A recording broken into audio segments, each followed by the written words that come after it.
జీవులు చచ్చిపోయినా, నువ్వు నడుస్తుంటే చనిపోయినా, నువ్వు మాట్లాడుతుంటే చనిపోయినా, నువ్వు తుడిస్తే చనిపోయినా ఆ పాపము నిన్నంటదు. ఎప్పుడు నీకు ఇలా బ్రతకడం వస్తే కేవలం నీకు మీ ఆవిడికి సరిపోయినంత అన్నమే వండుకుని ఒక్క మెతుకు మిగిలిపోతే కొంచెం తగ్గించవలసిందే, బియ్యం కొంచెం తగ్గించవలసిందే, నాలిక పీకేసుకుని మెతుకులు లెక్క పెట్టుకుని కొద్దిగా అన్నం మిగిలిపోయింది అనుకోండి, కొద్దిగా ఉంది పెట్టేసుకోండి, కొద్దిగా ఉంది పెట్టేసుకోండి అంటారు. నేను కొన్ని ఇళ్లలో చూస్తూ ఉంటాను. అది అక్కర్లేకపోయినా సరే ఆయన కూడా ఏం చేస్తాడంటే ఇలా గిన్నె చూసి పోన్లే పెట్టేయి, ఎందుకు వదిలేయడం అంటాడు. అంటే ఈ అన్నం గోకి పెట్టేసి కాస్త మజ్జిగో పులుసో పోసుకొని త్రేడు పోస్తున్నా తినేసి చేయగడిగేసుకుని వెళ్ళిపోవాలి. ఎందుకంటే అది ఎవరు తినేయకూడదు, అలా బ్రతకకూడదని చెప్పింది శాస్త్రం. నీ ఇంట ఎప్పుడు నువ్వు తిన్నా నీ అన్న పాత్రలో కొంత అన్నం మిగిలిపోవాలి. ఏమో ఎవరికి తెలుసు పరమేశ్వరుడు ఏ రూపంలో నీ గుమ్మం ముందుకొచ్చి నిలబడతాడో ఎవరికి తెలుసు. ఆ వచ్చినప్పుడు నువ్వు ఆ పట్టెడన్నం తీసి పెట్టగలిగితే చాలు, తరిస్తావు. అందుకని ఇలా పెట్టి నువ్వు బ్రతకగలిగితే దానికి మనుష్య యజ్ఞము అని పేరు. చిట్ట చివరిది ఒకటి ఉంటుంది, దానికి భూత యజ్ఞము అంటారు. భూత యజ్ఞము అంటే మనుష్యుడు ఒక్కడికే ఒక లక్షణం ఉంటుంది, మిగిలిన ఏ ప్రాణి ఆ పని చేయదు. ఒక ఎద్దు ఉందనుకోండి, చిన్నతనంలో దూడగా ఉన్నప్పుడు అమ్మ దగ్గర పాలు తాగుతుంది, పెద్దదైపోయింది అనుకోండి ఇక గడ్డి తిని బతుకుతుంది. ఎద్దు ఉందనుకోండి, పులిని చంపేసి పులి చర్మం తీసుకొచ్చి దాని మీద కూర్చోదు ఎద్దు. పులి ఉందనుకోండి, ఎద్దు మాంసం కావాలనుకుంటే ఆకలితో ఉంటే ఎద్దుని చంపేసి మాంసం తినేస్తుంది. అంతేకాని ఎద్దు చేసే పని నేను చేస్తానని చెప్పి బండి కిందకు వచ్చి తాను కాడి పట్టదు పెద్ద పులి. మనుష్యుడు చూడండి, ఓ కుక్కకి కాపలా కాసే లక్షణం ఉంది, ఇంత రొట్టె ముక్క దానికి పారేసి ఆ కుక్కను తీసుకొచ్చి ఇంట్లో కట్టి దాంతో కాపలా కాయించుకుంటాడు. ఓ ఎద్దు ఇది పొలం దున్నుతుంది, దానికి ఓ నాగలి కట్టి పొలం దున్నిస్తాడు. గుర్రం బాగా పరిగెడుతుంది, ఓ బండి కట్టి తను ఓ చోటు నుంచి ఓ చోటుకి వెళ్ళడానికి గుర్రాన్ని వాడుకుంటాడు. ఇది ఆవు, దీని పాలతో అభిషేకం చేస్తే పుణ్యం వస్తుంది, దీని పాలు పిండి అభిషేకం చేసుకుంటాడు. ఇది పిల్లి, ఇది ఇంట్లో ఉంటే ఎలకలు చంపుతుంది, అందుకని కాస్త పాలు అన్నం దానికి బారేసి రాత్రి మేవ మేవ అని తిరిగేట్టు చేస్తాడు. ఎలక బోను పెట్టి చంపేస్తాడు. సృష్టిలో ఎన్ని ఉన్నాయో అన్నిటినీ తన ఆనుకూల్యత కొరకు, తన సుఖం కొరకు వాడుకుంటాడు. నోరు లేని జంతువుల నుండి సమస్తాన్ని, ఒక పులి చర్మం ఉత్తరించి తెచ్చి తానేసి కూర్చుని జపం చేస్తాడు. పులి గోరు ఉత్తరించి తీసుకొచ్చి దాన్ని గొలుసులో వేసి తన మనవడి మెడలో వేస్తాడు. ఏనుగు దాని దంతంతో బొమ్మ చేసి గూట్లో పెడతాడు. చాప నీటిలోకి వెళ్ళి వలసి పట్టి తీసుకొచ్చి ఉడికించి దాన్ని తినేస్తాడు. ఎక్కడో పరిగెడుతున్న కప్ప, ఇందాకనే కదా చెప్పాను, దాన్ని తినేస్తాడు. అసలు సృష్టిలో ఉన్న సమస్త జీవరాశుల్ని ఉపయోగించుకునే ఏకైక ప్రాణి మనుష్యుడు ఒక్కడే. మిగిలిన ఏ ప్రాణి కూడా ఆకలికి తప్ప భోగమునకు ఇంకో రెండో ప్రాణాన్ని వాడదాం. రెండవ ప్రాణి యొక్క శరీరాన్ని తన భోగము కొరకు ఏ ప్రాణి సృష్టిలో వాడదో మీరు చూడండి. తన భోగం కొరకు వాడుకోదు. ఒక సింహం ఏనుగుని చంపేసింది అనుకోండి, కేవలం దేనికి చంపేస్తుందంటే దాని ఆకలికి దాని యొక్క కుంభస్థలం మాంసం తింటుంది అంతే. అంతేకాని కుంభస్థలంలో ముత్యాలు తీసి గొలుసు చుట్టి పట్టుకెళ్ళి శివంగికి అయ్యింది అది. కానీ మనిషి దాని ఆ దంతాలు పీకేస్తాడు, ఆ ముత్యాలు తెచ్చేస్తాడు, చర్మమో ఒలిచేస్తాడు, మాంసమో అమ్మేస్తాడు. బాగా ఇచ్చినన్నాళ్ళు పాలు పిండుకుంటాడు. పాలు పిండుకొని ఇంకా పాలు ఇవ్వదని తెలిస్తే నిర్దాక్షిణ్యంగా అమ్మేస్తే లారీలలో తాళ్లు కట్టి తీసుకెళ్ళిపోతుంటారు, వధశాలలకు వెళ్ళిపోతుంటాయి. నిర్దాక్షిణ్యంగా చంపేసి తోలు ఒలిచి చెప్పులు కుట్టేసుకుంటాడు. ఇంత కృతజ్ఞతతో బతికేటటువంటి ఏకైక జీవి సృష్టిలో మనుష్యుడు ఒక్కడే. మనుష్యుడు ఎంత గొప్పవాడో మనుష్యుని యందు ఉండే స్వార్థ ప్రవృత్తి కూడా అంత విశృంఖలత్వంతో ఉంటుంది. అందుకే మనసు ఏనుగు అని శాస్త్రం పోల్చింది కారణం. ఇది మీకు ఏ ఇతర ప్రాణి యందు ఉండదు. ఒక పాము ఉందనుకోండి, అది ఓ కప్పని కరిస్తే తన ఆహారం కోసం కరుస్తుంది. ఇంకో పాములో ఉన్న విషయాన్ని అది వాడుకోదు, తన విషయాన్నే తను వాడుకుంటుంది. మనిషి పావుని పట్టుకుని పావులో ఉన్న విషాన్ని కక్కించి దాన్ని శుద్ధి చేసి ఓషధిగా మార్చి తాను వాడి తనకున్న జబ్బు పోగొట్టుకుంటాడు. అసలు వాడు వాడుకోని ఏముందండి, పావు తోలుతో బూట్లు బెల్ట్లోనూ పర్సులు చేసుకుంటారు. అసలు సృష్టిలో ఉన్న సమస్త జీవరాశుల్ని, ఓ పులి సింహం తిరిగినా అది ఎప్పుడు ఓ చెట్టు పడగొట్టి ఓ దాన్ని చిత్రీ పట్టి ఓ తలుపు అవి పెట్టుకోవడం అవి ఏమి ఉండదో, ఏదో గోల పడుకుంటుంది అది. మనం చెట్లన్నీ కొట్టి తీసుకొచ్చేస్తాం, గంధపు చెక్కలన్నీ కొట్టి అరగదీసేసి ఒడ్డుకు పూసేసుకుంటాం. మనం వాడుకోని జంతువు లేదు లోకంలో. చాలా జంతువుల్ని అసలు మాంసంగా తినడానికి ఉపయోగిస్తాం, చాలా జంతువుల్ని నిర్దాక్షిణ్యంగా వధించేస్తాం. ఈ పాపం దేనికి పోయిందని అడిగారు. బలి చేత పోతుంది అన్న. బలి అన్న మాటకు అర్థం ఏమిటో తెలుసా? మళ్ళీ చంపేయడం అని కాదు. బలి అన్న మాటకు అర్థం అమంత్రకంగా దైవయజ్ఞం చేసినప్పుడు అగ్నిహోత్రంలో స్వాహ అంటూ ఈశ్వరుణ్ణి పిలిచి ఇవ్వాలి ఆ చెరువు, ఆ వండినటువంటి అన్నం. బలి పెడితే అర్థం ఏమిటంటే మంత్రం ఉండదు, తీసుకెళ్లి చేత్తో అక్కడ పెట్టేస్తాడు. ఇలా చేత్తో పిడచ చేసి కూడా పెట్టేయచ్చు. ఎందుకని? పిడచ చేసి పక్క విస్తట్లో పెట్టడాన్ని కూడా శాస్త్రం అంగీకరించాలి. పిడచ కట్టి పెట్టకూడదు. మీ విస్తరి చివర కొంతమంది ఏదో ఆకరణ కాకులకి వేస్తామని పిల్లలకి వేస్తామని పెడతారు, మంచిదే. పిడచ కట్టి పెట్టకూడదు. ఎందుకో తెలుసా? పిడచ కట్టి పెడితే నిత్యం దద్దినం పెట్టినట్టు ఇంట్లో పిడచలు పెట్టాడండి అంటారు. కాస్త అన్నం ఈ వేళ్లతో ఎత్తి పెట్టాలంతే విస్తరి చివర. అది కూడా అసలు అలా అక్కర్లేదు. నీ విస్తట్లో వడ్డించిన దాన్ని తీసి అలా ఏం పెట్టక్కర్లేదు. ఇల్లు నీది, ఇంటి యజమానివి నువ్వు. నీ ఇంట వ్యవస్థ ఉండాలి. కొంత అన్నం అలా మిగలాలంతే. నువ్వు అన్నం తిన్నావు, కాసేపు వెళ్ళి నిలబడి చూడాలి. ఏదో ఒక ప్రాణి కనపడుతుంది ఆకలితో. ఆకలి లేని ప్రాణి ఉండదు. ఏదో ఒక ప్రాణి, అది పంది కావచ్చు, నీకు అనవసరం. నీ ఇంట 4 దానిమ్మ పళ్ళు ఉన్నాయి, నువ్వే తినక్కర్లేదు. ఒక్క దానిమ్మ పండు అలా పడేస్తే ఆ పంది దానిమ్మ పండు తినేసేటప్పుడు పొందేటటువంటి ఆనందం చూడాలి. నేను ఇలా అన్నానని మీరు మరోలా అనుకోకండి, సోత్కర్షగా చెప్తున్నాడు వీడని అనుకోకండి. మా ఇంటి దగ్గర పందులు తిరుగుతుంటాయి, నేను మామిడి పళ్ళు వేస్తుంటాను వాటికి.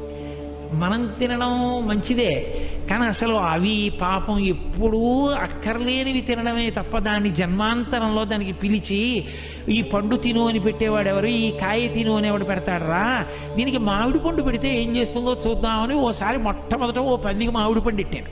పెడితే అది ఇంత పెద్ద మామిడి పండు. ఆ పెట్టేది ఏదో దిక్కుమాల మామిడి పండు పెట్టడం నాకు ఇష్టం లేదు. పెద్ద బంగిరిపిల్లి మామిడి పండు పెట్టాను. అది దవడలు తెరిచి ఇలా కొరికి పైకి ఎత్తింది. ఎత్తితే రసం కిందకి కాలేదు. నేను తెల్లబోయాను. ఎక్కడో తెలుసా అండి, అది అలా ఎత్తి పట్టుకుని పరిగెత్తింది. పరిగెత్తి ఒక ప్లాస్టిక్ కవర్ ఒకటి కింద పడిపోయి ఉంటే ఆ కవర్ దగ్గరికి వెళ్ళి పట్టుకుని తింది. ఆ రసం అంతా కవర్ మీద పడింది, నాలుకతో నాకేసింది. తర్వాత అంటే రసం అంటే నేల మీద పడితే ఇంకిపోతుంది, దీని మీద పడితే తర్వాత నాకచ్చన్న లక్షణం దానికి ఉంది. అది పొంగిపోయి నాకు ఎంత ఆశ్చర్యం అంటే అది పంది. అది తలెత్తి మేడ మీదకి గ్రిల్లోకి నన్ను చూసింది ఇలాగా, ఇంకా ఏమైనా వేస్తావా అన్నట్లుగా. ఏదో నేను ఒకటి వేశాను లేవే అని. అప్పటి నుంచి నేను పంది అనేం చూడను. ఉపాధితో ఏమి సంబంధం? అది ఆకలి మీద ఉంది, కొంచెం తింటుంది. అందులో పిల్లలతో పెడుతుంటాయి పాపం పందులు. అప్పుడు నేను కొద్దిగా వాటికి ఏమైనా వేస్తూ ఉంటాను. తిని పాపం ఆ పిల్లలు తాగుతాయి పాలు అని. కాబట్టి నేను సోత్కర్షకి చెప్పాను, ఈయనేదో చేస్తున్నానని చెప్పుకుంటున్నానని మీరు అనుకోకూడదు. నేను ఒక సందర్భం వచ్చింది కాబట్టి ప్రస్తావించాను. మీ అందరూ చేసేదాని ముందు నేను చేసేది ఏమీ కాదు. కానీ ఒక మాట వరుసకి నేను అన్నానంతే. భూతయజ్ఞము, నువ్వు వాటన్నిటి యొక్క ఉపయోగాన్ని నువ్వు పొందుతున్నావు. తెల్లారి కాఫీ తాగావంటే ఏ గేదె పాలు తాగావో, ఏ ఆవు పాలు తాగేశావో. నువ్వు మజ్జిగ తాగావు వేసవికాలం అని, పాపం ఎక్కడ పసరికమేసిన ఏ ఆవు ఏ గేదె పాలు మజ్జిగ తాగావో మళ్ళీ తిరిగి ఆ ప్రాణికి కొంచెం పెట్టవలసిన కర్తవ్యం నీ మీద ఉంది. ఏ ప్రాణి చంపబడి మాంసం అయిపోయిందో మళ్ళీ ఆ ప్రాణులు కనబడినప్పుడు వాటికి మళ్ళీ నువ్వు వెయ్యాలి. ఓ చిలక కనపడింది, పంజరంలో పెట్టావు. ఏదో పావురం కనపడింది, ఆ పావురాయిని తీసుకొచ్చి, పావురాయిల్ని తినేసిన వాళ్ళని నేను చూశాను. పావురాలు తినేస్తారు, అన్ని పక్షుల్ని తినేస్తూ ఉంటారు. ఉడతల్ని చంపి తినేసే వాళ్ళని నేను ప్యాసింజర్లో వెళుతూ చూసా ఓసారి వేటపాలెం గూడపర్తి రైల్వే స్టేషన్లో. సమస్త భూతములను తినేస్తున్నాం. కాబట్టి కనీసంలో కనీసం నేను మనుష్య ప్రాణినేగా, నేను తినకపోతే నాలాంటి మనుష్యులు తింటున్నప్పుడు వాళ్ళతో పాటు నేను కూడా. కాబట్టి కనీసం భూతములకు కూడా నువ్వు పెట్టవలసిన అవసరం నీ మీద ఉంది. అది యజ్ఞముగా పెట్టమని చెప్పి. ఆ పెట్టేటప్పుడు పందికి పెడుతున్నానని పెట్టకు. పంది మామిడి పండు తిన్నప్పుడు పొందినటువంటి ఆనందం పందిలో ఉన్న నారాయణమూర్తి యొక్క ఆనందం, వరాహమూర్తి యొక్క ఆనందం. నీవు దాని వలన ఎంతో ప్రయోజనాన్ని పొందావు. నిజంగా ఏ పట్టణంలో ఏ మున్సిపాలిటీ చెయ్యలేనంత ఉపకారం చేసే ప్రాణులు రెండే, కాకి పంది. అవి రెండు ఎంత ఉపకారం చేస్తాయో. వానాకాలం వస్తే ఎన్ని చిమ్మెట్టలు పడిపోతాయో రోడ్డు మీద. కాకులు అరగంటలో శుభ్రం చేసేస్తాయి, ఎవ్వరూ పిలవక్కర్లేదు. ఆఖరికి ఇలా తీసి ఇలా పడేసిన దాన్ని కూడా ముక్కుతో పైకెత్తేస్తుంది. అది తీయనిది అది తిననిది ఉండదు. అంత పరిశుభ్రం చేస్తోంది. నేను ప్రోత్సహించానని కాదు నా ఉద్దేశం. పంది అంత అశుద్ధమైన పదార్థములను తిని శుభ్రం చేస్తుంది. అయినప్పుడు నువ్వు వాటి వలన ప్రయోజనం పొందుతున్నావు. నువ్వు పడుకుని ఉండొచ్చు, నువ్వు పెంచకపోవచ్చు, కానీ వీధిలో తిరిగే కుక్క నీ ఇంటి గేటు తీసి లోపలికి వస్తున్న వాడిని చూసి మొరుగుతుంది. నువ్వెన్నడూ దానికి రొట్టె ముక్క పెట్టలేదు, కానీ అది మొరుగుతుంది. దానికి తెలుసు ఈ ఇంట్లోకి వెళ్ళి ఎవరో ఏదో ఎక్కుతున్నారు, గోడ ఎక్కుతున్నారన్న దరిచింది. నువ్వొక్క రొట్టె ముక్క దానికి పెట్టలా, కానీ అది నీ ఐశ్వర్యాన్ని కాపాడడానికి రాత్రి మురిగింది. ఆ దొంగ దిగి పారిపోయాడు. కనీసం అది మర్నాడు వచ్చి ఏమండి మీ గోడ ఎక్కుతుంటే నేను అరిచానండి రాత్రి, లేకపోతే మీ ఐశ్వర్యం ఉండేది కాదని కూడా నీకు చెప్పదు. దానికి చెప్పడం రాదు. అలా ఎక్కడ ఎంతమందిని ఎన్ని రక్షించాయో ఆ కృతజ్ఞతాభావంతో పరమ ప్రేమతో నువ్వు దానికి కొంత పదార్థాన్ని పెట్టాలి.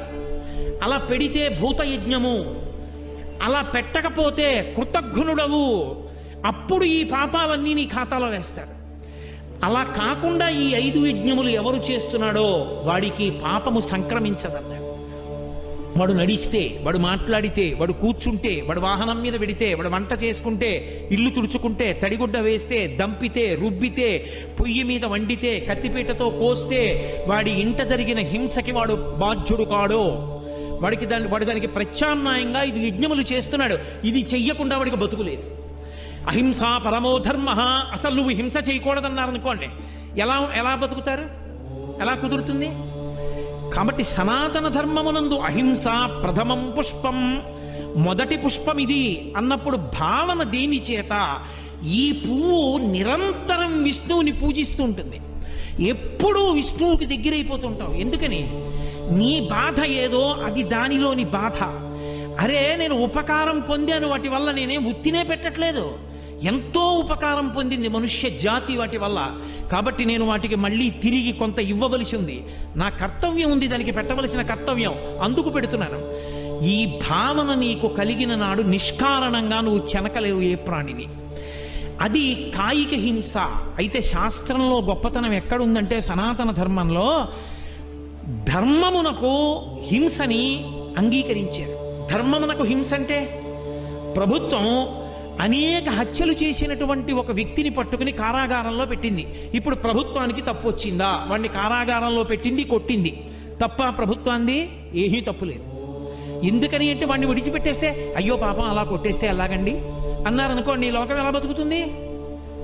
కాబట్టి ఆయన్ని తీసుకెళ్లి కారాగారంలో పెట్టినా 4 దెబ్బలు కొట్టినా తప్పే లేదు. న్యాయమూర్తి ఉన్నాడు, ఆఖరి ఊపిరి ఆగిపోయే వరకు ఉరి తీయండి అని రాశాడు శాసనం, తీర్పు. ఇప్పుడు ఆయనకి మనిషిని చంపించిన పాపం వస్తుందా? రాదు. తలారి వాణ్ణి ఉరి తీశాడు, పాపం వచ్చిందా? రాదు. యుద్ధ భూమిలో దేశ సరిహద్దుల యందు సైనికులు నిలబడ్డారు. ఇతర దేశముల వాళ్ళు చొరబడుతున్నప్పుడు తుపాకులతో కాల్చి చంపేశారు. అప్పుడు వాళ్ళకి పాపం వస్తుందా? రాదు. శాస్త్రం అంగీకరించాలా ఇవి పాపాలని. ఇవి పాపములు కావు అని చెప్పిందంతే. నీ దేశ రక్షణ నీ కర్తవ్యం. బలహీనుడైన వాణ్ణి రక్షించడానికి క్షత్రియుడు యుద్ధ భూమిలో చచ్చిపోతే వీరస్వర్గం ఇచ్చారు. అందుకే తప్ప నా మతం కొరకు అని ఇతర మతం వాళ్ళని చంపమని మాత్రం చెప్పలేదు. నా ధర్మము కొరకు, నా ధర్మము కోసం, నా దేశం కోసం, నా దేశాన్ని నేను రక్షించుకోవాలి. అందుకని అన్య దేశాల దాడుల నుంచి రక్షించాడు. బలహీనుణ్ణి రక్షించడానికి బలహీనుడు పూనుకున్నాడు. ధర్మం అంది శాస్త్రం. అందుకని అవి హింసలోకి వస్తాయా? అది హింసలోకి శాస్త్రం తీసుకోలేదు, దాన్ని హింసగా ఒప్పుకోలేదు. మనం అంగీకరించినా అంగీకరించకపోయినా నేను ఒక వైదికమైన ప్రవచనం చేసేటప్పుడు ఉన్నట్టు నేను మాట్లాడవలసి ఉంటుంది. ఒక యజ్ఞం జరిగేటప్పుడు పశు విసర్జనములు చేస్తే అది హింస అంటే వేదము దాన్ని హింసగా అంగీకరించలేదు.